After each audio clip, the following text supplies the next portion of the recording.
இந்திய எதிர்ப்பு போராட்டத்தில் ஈடுபட்டவர்களை செருப்புக்கு சமம் என்று பேசிய அண்ணாமலை ஒரு கூமுட்டை என்று அதிமுக முன்னாள் அமைச்சர் செல்லூர் ராஜு விமர்சித்துள்ளார். மதுரை அதிமுக வேட்பாளர் சரவணனை ஆதரித்து தாராப்பட்டி, துவரிமான் பகுதிகளில் செல்லூர் ராஜு பிரச்சாரத்தில் ஈடுபட்டார். அப்போது செய்தியாளர்களிடம் பேசிய அவர், பன்னீர்செல்வத்தின் எண்ணம் போல் அவருக்கு பலாப்பழ சின்னம் கிடைத்துள்ளது என்று கூறினார்.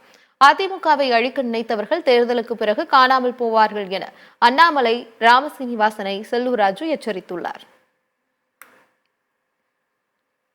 பாஜக தலைவர் அண்ணாமலை இந்திய எதிர்ப்பு போராட்டத்தை கொச்சைப்படுத்தியதாக ஒரு சர்ச்சை இருக்கு.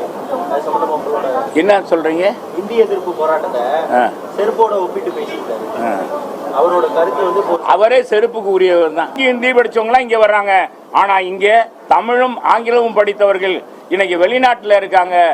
அதே மாதிரி இஸ்ரோவில் இருக்காங்க. பல்வேறு விஞ்ஞான கூடங்களில் பணியாற்றிருக்கிறாங்க. சிறந்த டாக்டராக, மருத்துவராக இருக்கிறாங்க.